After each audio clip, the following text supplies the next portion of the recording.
এই হচ্ছে সেই পদ্ম ফুল, গোবরে পদ্ম ফোটে। এই যত সব জরাজীর্ণ জায়গায় পদ্ম ফুল ফুটে আছে। বাড়িতে বসেছিলাম, আর এদিকে কল আসে লিটন ভাইয়ের, আর ভাইয়ের সাথে ছুটে চলা মহেশপুর কোটচাঁদপুর উপজেলায়। সেখানে ঘুরে আসলাম এবং আরও অনেক কিছু যা তুলে ধরেছি ভিডিওতে।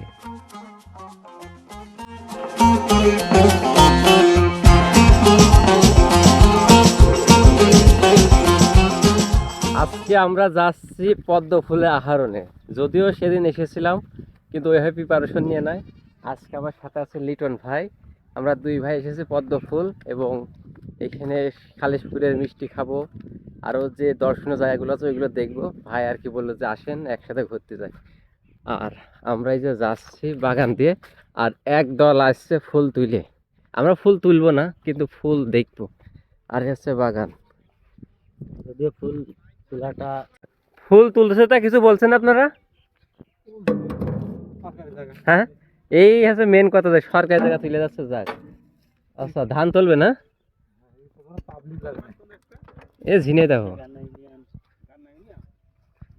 আসেন, চেনবে তো। আর এই যে মানে কৃষকের হলো সোনা, এখন যদি আল্লাহ যদি সুযোগ দেয় তাহলে সব ঘর উঠে যাবে। আর ওইদিকে তো ভিজে গিয়েছে, এগুলো সব বিছালি করে ভিজে ফেলিয়েছে। এই হচ্ছে সেই পদ্ম ফুল, গোবরে পদ্ম ফোটে। এই যত সব জরাজীর্ণ জায়গায় পদ্ম ফুল ফুটে আছে কোনো রকম পরিচর্যা ছাড়াই। আর এই যে লিটন ভাই এসেছে পদ্ম ফুল দেখতে। ওই যে ওইদিকে হলো লাল ফ্ল্যাগ দিয়ে সীমানা করেছে, মানে ফুল তারা ছিটে আছে না, এটা একটা ভালো দিক। আর সব হলো ইয়ে পড়ে রে। আসলে আমরা দেখতে এসেছিলাম এই পদ্ম ফুল, কিন্তু এখানে অনেক দূর দূরান্ত থেকে আসে বাইক নিয়ে ছেলে পেলে এসে ফুলগুলো সব ছিঁড়ে নিয়ে তারা চলে গেছে। আসলে আমরা বাঙালি জাতি সৌন্দর্য কখনো আমরা পছন্দ করি না।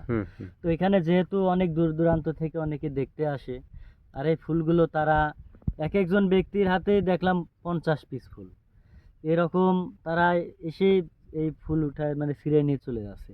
কিন্তু এটা কি কখনো ঠিক? দর্শক আপনারাই বলুন। তো এখানে দেখুন কোনো ফুল নেই। এখন আমরা ওই সাইডে যাব। ওইখানে বড় ভাইয়েরা একটা সিস্টেম করছে এই গ্রামের, তারা একটা এরিয়া দিয়েছে, ওইখানে কেউ ফুল ছিঁড়তে পারবে না। সম্ভবত ওরা টিকিট সিস্টেম করছে, তাও ভালো, এটাও অনেক ভালো। আমরা টিকিট কেটেই দেখব, কিন্তু তাও তো দেখতে পারবো, কিন্তু ফুল ছিঁড়ে নিলে তো আর দেখা যাবে না, সিস্টেম নেই। তো চলুন আমরা ওইদিকে যাই। এই যে পদ্ম ফুলের যে ঢ্যাপ হয়, এই ঢ্যাপ খাচ্ছে, আমি জীবনেও খাইনি, এই প্রথম খাচ্ছে, কিন্তু সেই স্বাদ। এই যে এখানে একটা হয়েছে, দারুণ একটা টেস্ট। আর এখানে মানুষ আরো আছে, আর এই যে ভাই ভিডিও করতেছে। এই যে এখানকার স্থানীয় ভাইরা আর কি লাল সীমানা দিয়ে দিচ্ছে তাদের জমির ভিতরে যেন কেউ ফুল না তোলে। আর এই ফুল না তোলার কারণে এখানে কয়টা ফুল আছে। তো অসংখ্য ধন্যবাদ ভাইদেরকে এত সুন্দর একটা উদ্যোগ নেওয়ার জন্য। আর এখানে হয়তো টিকিট সিস্টেম করেছে, কিন্তু এই পুরোটা যদি তারা করতে পারতো অনেক ভালো হতো, পুরোটা করার দরকার ছিল। আর এদিকে এই যে ফুলের বাগান। আমরা বাঙালি তো খুব অসভ্য জাতি, আগেই নষ্ট করে বসে থাকি, হচ্ছে মেন সমস্যা। ভিতরে ফুল আছে কিন্তু দেখা যাচ্ছে না।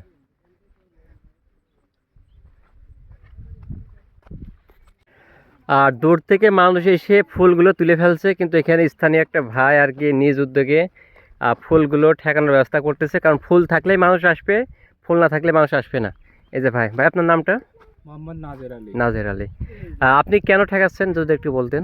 এইটা ঠেকাচ্ছে, অনেক জায়গা থেকে অনেক লোক আসছে, সেই কারণে তারা দেখতে পারে, অনেকে আছে দেখতে পারেনি, জি জি, অনেক দেখে নিয়ে চলে যাচ্ছে, যে নষ্ট করে দিচ্ছে। অনেকে বলছে ভাই কেন ফুল নেই, কেন ঠেকাননি, সেই কারণে আমরা অনেক উদ্যোগ নিয়েছি যে ফুলটা সুন্দর কায়দায় রাখবো, সবাই যেন উপভোগ করতে পারে, এসে কেন দেখতে পারে, জি জি। সেটার জন্য। খুবই একটা ভালো উদ্যোগ। আপনারা যত কষ্ট হোক ঠেকান, যাতে মানুষ এসে দেখতে পারে। আর যত বড় হ্যাডামি আসুক না কেন, তাদেরকে আর রুখে দাঁড়াবেন, তাহলে মানুষ সুন্দরতা দেখতে পারবে। আর আমরা বাঙালি খারাপ যে আমরা সৌন্দর্যকে আগে নষ্ট করি, এই আর কি। আচ্ছা ঠিক আছে ভাই, ধন্যবাদ। তো আমরা এই যে ঢ্যাপ নিলাম, আর এখানে ফুল তুললাম না, কারণ ফুল এখানে থাকলেই সৌন্দর্য, এখানে থাকলে মানুষ আসবে। ফবল নিলাম, ফবল খাতে বাদামের মতন টেস্ট লাগতেছে। আর ওইদিকে ভাই আমরা, তো এখন আমরা এখান থেকে চলে যাব খালিশপুর বাজারে। ওখান থেকে খালিশপুরের বিখ্যাত মিষ্টি খাবো, তারপরে যে সুন্দরপুর যে জমিদার বাড়ি আছে ওইটা দেখবো, দেখার পরে আমরা আবার বাসায় ব্যাক করব। এই হচ্ছে আজকে সারাদিনের শিডিউল। তারপরে ভাইয়ের বাসায় চলে যাবে, আমি আমার বাসায় চলে যাব। এই হচ্ছে অবস্থা। আবার দেখা হবে ইনশাল্লাহ। আমরা সেই খালিশপুরের বিখ্যাত যে মিষ্টি, সেই মিষ্টি দোকানে চলে এসেছি। আর এই যে ভাই, আর এই যে মিষ্টি সব সাজিয়ে রেখেছে। মেন কথা হচ্ছে ওনারা সময়ের সাথে আর কি আপডেট করে নাই। আর এই আছে আপনার নামটা? অনন্ত সরকার। অন্ধ সর্দার, মানে এখন আপনি দেখাশোনা করতেছেন। আপনাদের এই দোকান কত বছর ধরে? কত বছর ধরে বলতে পারবো না, তবে বলবো বাংলা 68 সালে তৈরি। 68, 1900। একটা জিনিস আছে ভাই, ভাই কাকারা কিন্তু জিলাপি বহুত দিন করতে ভাজে, কিন্তু জিলাপি কিন্তু এখন সুদা করতে পারেনি। এই জিলাপি- বেকাই আছে জিলাপি আঙ্কেল, বেকা তো থাকেই জিলাপি সুদা করতে পারেনি। সে যত বড় কারিগর হোক। এই যে কথা কি ঠিক আছে ভাই? ঠিক আছে, ঠিক আছে, বহুত দিন ধরে কাকারা কিন্তু জিলাপি বানায়, কিন্তু তারা, সুদা- সুদা করে বানাতে সোজা পারে না। করতে পারেন, তাদের একটা ব্যর্থতা। জিলাপি সোজা হবে কি করে? জিলেপি সোজা হবে না। আমরা এই যে চমচম আর রসগোল্লা খাওয়া শুরু করে দিয়েছি। এটা হচ্ছে চমচম আর এটা হচ্ছে রসগোল্লা, একদম পিওর হচ্ছে ছানার তৈরি, একদম পিওর, কোনো ভেজাল নেই না? এই গুড় এই দুধ কি সব নিজস্ব নাকি কিনে আনেন? আচ্ছা, কিনার পরেই তো নিজস্ব হয়ে যায়। তা আমরা এই যে চলে এসেছি সেই 200 বছরের পুরাতন রাজার বাড়িতে, আর যেখানে কিনা বাংলার সে বাঘা বাঘা নেতা তারা আর কি ভারতে যাওয়ার পথে এখানে বৈঠক করতেন, এখানে আতিথেয়তা, এখানে সাক্ষাৎকার করে যেতেন। আর এই বাড়িগুলো এখন এই যে নতুন করে সংস্কার করা হয়েছে, আর যেটা সত্যি অনেক অসাধারণ। আমাদের এইগুলো সংরক্ষণ করা আমাদের নিজ দায়িত্ব। নিজেরাই সংরক্ষণ করে রাখলে আমাদের জেলাটাকে সবার সামনে তুলে ধরা সম্ভব হবে, এবং নেক্সট যে জেনারেশন তারাও জানবে যে আমাদের এখানে একটা জমিদার বাড়ি ছিল। আর এখানে একটা পুকুর আছে, কিন্তু পুকুরে সব ময়লা ফেলে রাখছে।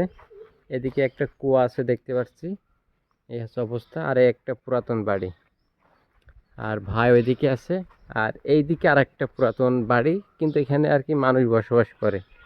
এই হচ্ছে অবস্থা। তো আমরা আর কি নতুন ও লাল বাড়িটায় যাব, চলেন ওখানে যাই। আমরা সাদা বাড়ি থেকে আবার লাল বাড়িতে চলে আসলাম। ভাই আর কি ছবি উঠতেছে। ভিতরে চলেন, ওই সিঁড়ি দিয়ে চলেন, ভিতরে যাওয়া যাবে, সমস্যা নেই।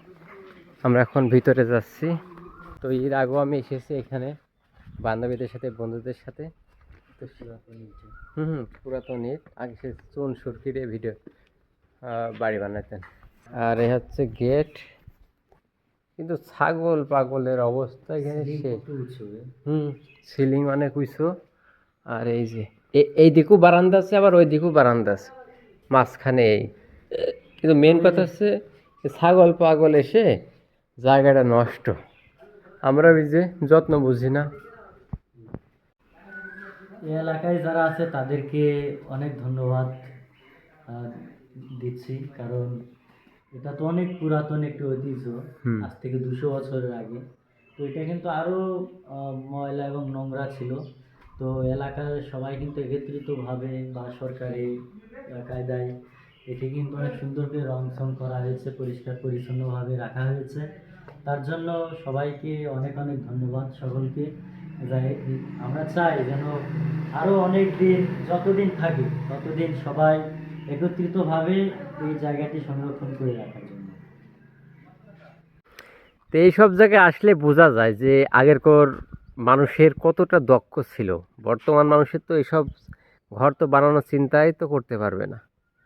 তো সেই জায়গা থেকে দারুণ একটা ঘর আমরা দেখলাম, আপনাদেরও দেখালাম।